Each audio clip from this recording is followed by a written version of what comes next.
अस्सलाम वालेकुम dear students. आज हम पढ़ने वाले हैं disorders of human urinary system का सेकंड नंबर वाला जो है डिसऑर्डर पढ़ेंगे।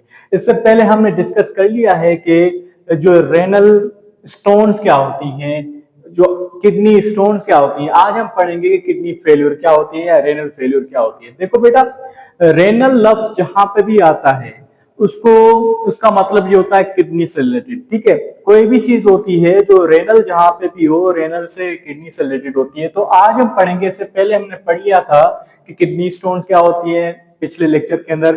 किडनी स्टोन्स कैसे बनती हैं, वो क्रिस्टल्स की फॉर्मेशन होती है। अगर उसको रिमूवल कैसे किया जाता है, दो टाइप्स होते हैं। अगर वो छोटी स्टोन्स हैं तो उसको जो है लेजर टेक्नोलॉजी के जरिए रिमूव किया जाता है। अगर वो बड़ी स्टोन्स है तो उसको सर्जरी के जरिए रिमूव किया जाता है। फुल प्रोसेस उसमें समझा था हमने। आज हम पढ़ेंगे कि बेटा किडनी फेल्योर क्या है, जिसको रेनल फेल्योर भी कहा जाता है।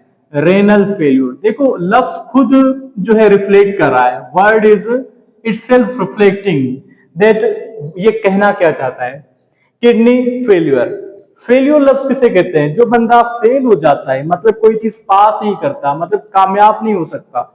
इसी तरह से यहाँ पे भी कोई चीज जो है अपना काम फंक्शन जो है ठीक से परफॉर्म ना कर पाए तो उस फंक्शन ना परफॉर्म करने वाले चीज को हम फेल कहेंगे। ठीक है, तो जब किडनीज अपना काम करना छोड़ दें, किडनीज का काम क्या होता है? हमारे ब्लड को साफ करना। ब्लड में वेस्ट मटेरियल मौजूद होता है, यूरिया होता है, जो है एक्स्ट्रा ग्लूकोज होता है, एक्स्ट्रा जो है अमाइनो एसिड्स या कोई भी जो है कैल्शियम वगैरह ये चीजें होती हैं मौजूद। वो अगर ज्यादा हो जाती हैं ब्लड के अंदर तो किडनी क्या करती है? उसको फिल्टर आउट करती है। लेकिन अगर किडनी जो है वो फिल्टर करना छोड़ दे तो वो क्या होगा? बॉडी के अंदर ये चीजें जमा होना शुरू करेंगी तो वो बड़े नुकसान होंगे।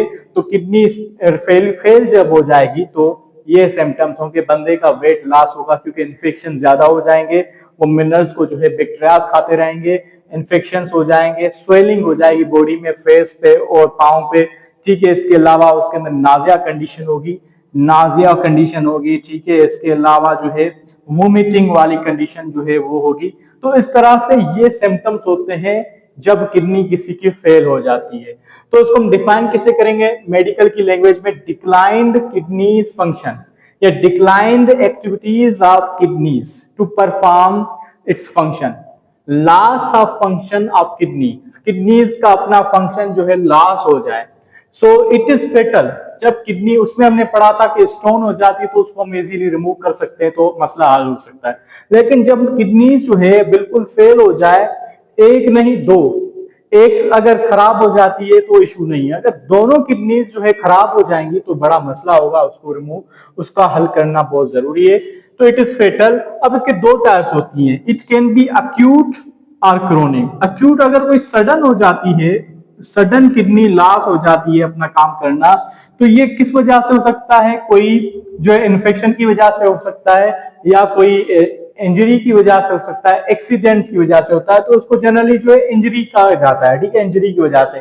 देखो, कोई भी एक्सीडेंट हुआ, एक्सीडेंट की वजह से आपकी ब्लड वेसल जो किडनी को सप्लाई कर रही ब्लड, जब सप्लाई नहीं करेगी ब्लड वहां पे किडनी पे, तो किडनी फंक्शन कैसे करेगी? तो किडनी आज से, किडनी के पास ब्लड नहीं पहुंचेगा तो किडनी आज से अपना काम करना छोड़ देगी। ठीक है, तो ये वजह होती हैं जब अक्यूट या सडन जो है कंडीशन होती है किडनी के फेल होने की। ठीक है, या नर्व्स डैमेज हो जाती हैं, जो न्यूरॉन जो उसको काम करवाते हैं किडनी के पास, तो वो भी काम करना छोड़ देते हैं। तो उस वजह से क्रोनिक किडनी फेल्योर या रेनल फेल्योर क्या होती है?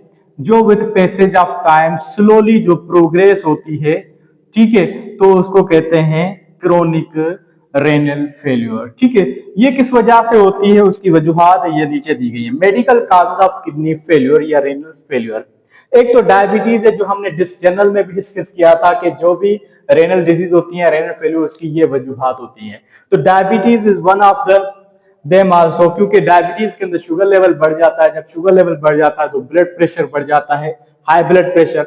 हाई ब्लड प्रेशर को हम हाइपरटेंशन भी कहते हैं। जब बंदा हाइपरटेंशन करता है या ब्लड प्रेशर ज्यादा हो जाता है तो उसकी वजह से हमें पता है कि नेफ्रॉन के अंदर ये जो बाउमन कैप्सूल है इसके अंदर होती है ग्लोमेरुलाई, बिल्कुल टाइनी जो है कैपिलरीज होती हैं ग्लोमेरुलाई, और इसकी जो वाल बहुत ही जो है बारीक होती हैं जब इसमें ऑलरेडी प्रेशर ज्यादा होता है और आपकी बॉडी का वैसे ही और ब्लड प्रेशर ज्यादा हो गया, तो यहाँ पे प्रेशर ज्यादा पड़ने की वजह से ये ब्लड वेसल्स फट सकती हैं। जब ये फट जाएंगी तो ब्लड सप्लाई जो है रुक जाएगा, तो किडनीज अपना परफॉर्म नहीं करेंगी फंक्शंस, ठीक है।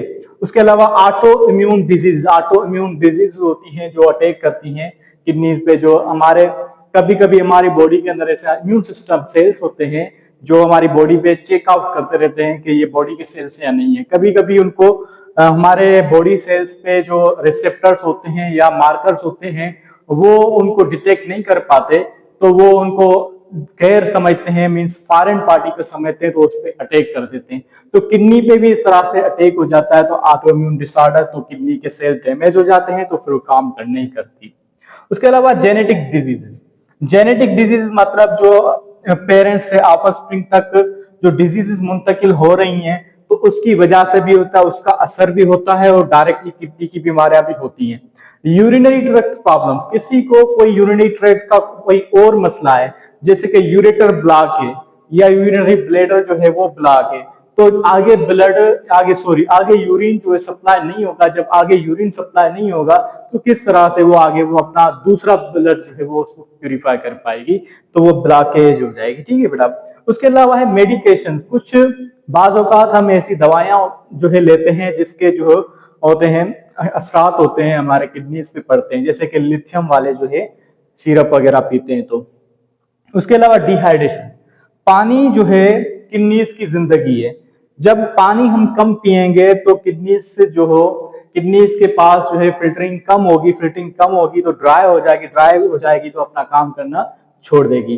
उसके अलावा है किडनी ट्रामा क्या है? किडनी के अंदर कैंसर हो जाना, उसके अनकंडीशनल एबनॉर्मल सेल्स की डिवीजन होना शुरू हो जाए तो उसको किडनी ट्रामा कहेंगे। और नाइन्थ जो 2022 की रिसर्च के हिसाब से नया जो है इसका प्रॉब्लम बताया जा रहा है वो है प्रोसेस्ड फूड्स। जो प्रोसेस्ड फूड होते हैं, जो बारबेक्यू वाले वगैरह, जो बार बार जो है किसी चीज को जो है फ्राई करके हम खाते हैं तो उसको प्रोसेस्ड फूड कहा जाता है, उसकी वजह से भी ये बीमारियां फैल रही हैं। So this is the renal failure. अब हम पढ़ेंगे कि इसकी हल क्या है। किडनी किसी की फेल हो गई है और उस बंदे का जो है पानी वेट लॉस हो गया है, इन्फेक्शन, स्वेलिंग, नाजिया, ये सारी कंडीशंस उसकी है, तो उसका हल क्या है? पहली बात तो पता कैसे चले कि इसके अंदर वाकई किडनी का मसला है। तो इसमें ये टेस्ट नहीं होती जैसे हमने वो पढ़ी थी किडनी स्टोन के अंदर टेस्ट के अल्ट्रासाउंड करवाएं।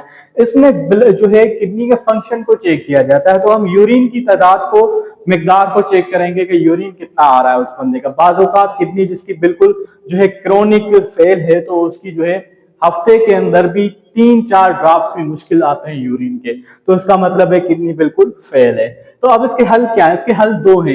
एक है, इसको कहते हैं जनरली डायलिसिस कहते हैं। किडनी फेल्योर में हल ये नहीं होता कि किडनी को ठीक किया जाए, ठीक है।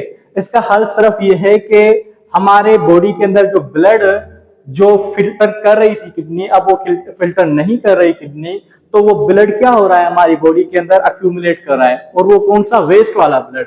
जब वेस्ट वाला ब्लड बार बार जो अक्यूमुलेट कर रहा है, हम खाना भी खा रहे हैं, सब चीजें एक्टिविटीज कर रहे हैं, उसका मेटाबॉलिक बाय प्रोडक्ट्स निकल रहे हैं, वो हमारी बॉडी के अंदर जमा होना शुरू कर रहे हैं, इकट्ठा हो रहे हैं। जब ये इकट्ठा हो रहे हैं तो इसके जो है असरात पड़ेंगे हमारी बॉडी के ऑर्गान्स पे, ऑर्गान्स को डैमेज करेंगे, हमारी बॉडी को जो है डैमेज करेंगे। तो इसका हल सिर्फ यही है, दो हल हैं। एक तो यह है कि किडनीज जो है इसको हम रिपेयर नहीं कर सकते, कुछ नहीं कर सकते, तो किडनीज फ्रेश किडनी दूसरे किसी बंदे की जो हम लगाएं अपने अंदर, ठीक है, उस पेशेंट के अंदर, तो उसको कहेंगे किडनी ट्रांसप्लांट, ठीक है। या तो दूसरा फंक्शन ये है कि दूसरा हल ये है कि उस बंदे को किडनीज प्रॉब्लम है, किडनीज खत्म हो गई है, उसको हम रहने दें, लेकिन उसका ब्लड को साफ करते रहें। तो उसको ब्लड को साफ करते रहना, आर्टिफिशियली जो है ब्लड को बाहर निकाल के या उसके अंदर ही जो है ब्लड को साफ करने का हल है, जो कि परमानेंट नहीं है लेकिन कुछ हद तक जो है फायदेमंद होता है उस पेशेंट के लिए। तो उसको कहते हैं डायलिसिस। उसको क्या कहते हैं बेटा? डायलिसिस कहते हैं। So dialysis is the artificially filtering the blood of a person who has kidney failure problem, ठीक है, जिसकी जो है किडनी फेल हो चुकी हैं, उसकी बॉडी से जो है ब्लड को आर्टिफिशियल तरीके से जो है फिल्टर करना उसको कहते हैं डायलिसिस। ठीक है, it is the artificial way of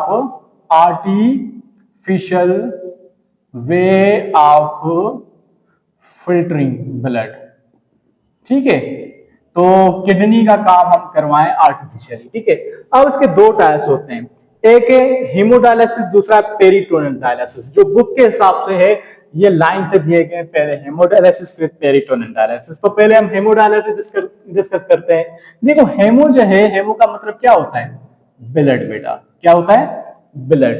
उसके बाद डायलिसिस जो हमने अभी बात किया कि ब्लड को आर्टिफिशियली फिल्टर करना, तो ये क्या होता है? ये outside the body, it is done outside the body. इसको बॉडी में आउटसाइड द बॉडी किया जाता है, और ये जो है हॉस्पिटल में किया जाता है। कहां पे किया जाता है बेटा? हॉस्पिटल में किया जाता है। इसमें प्रॉपर केयर की जरूरत होती है। जब ये सवाल आ जाए कि डिफरेंसेस क्या है हेमोडायलिसिस और पेरिटोनियल डायलिसिस में, तो आप ये चीजें लिख सकते हैं बेटा। आउटसाइड द बॉडी, हॉस्पिटल, ठीक है, प्रॉपर केयर चाहिए, प्रॉपर मशीन चाहिए होगी जो डायलिसिस मशीन है। ठीक है, प्रॉपर मशीन चाहिए।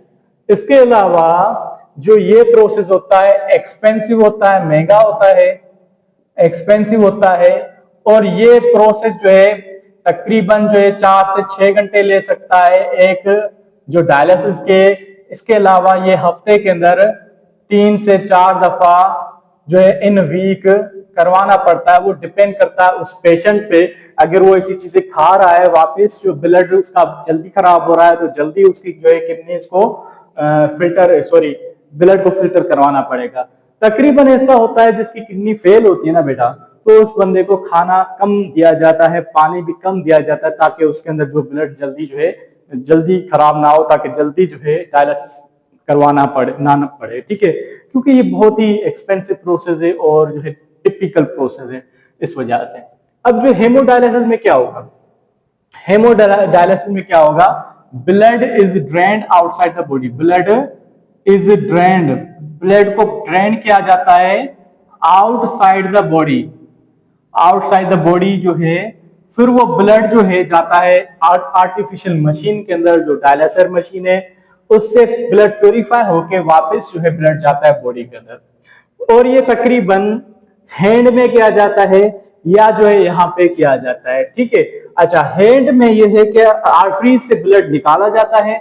यहाँ पे एक मशीन ट्यूब लगाया जाता है, फिस्टुला, जो दोनों को कनेक्ट करती है एक जगह पे, ताकि बार बार जो है इसको कैनोला लगाना मुश्किल हो जाता है इस वजह से। तो एक बार लगाई जाती है फिस्टुला। ठीक है, फिस्टुला जो कि हमारे बुक में मेंशन्ड नहीं है। ठीक है, तो यहाँ पे आर्टरीज जो है उसको कनेक्ट करके यहाँ पे ट्यूब निकाला जाता है। आर्टरीज देखो, हैंड है, आर्टरी से ब्लड जाएगा।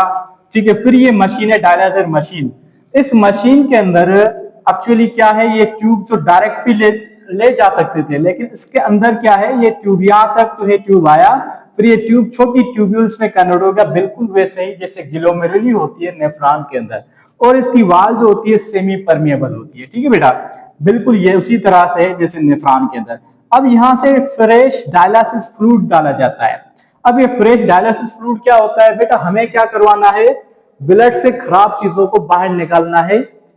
ठीक है, तो ब्लड से खराब चीजें तभी बाहर आएंगी जब higher concentration to lower concentration का प्रोसेस करवाया जाए, मतलब डिफ्यूजन का प्रोसेस करवाया जाए। तो ये कैसे होगा?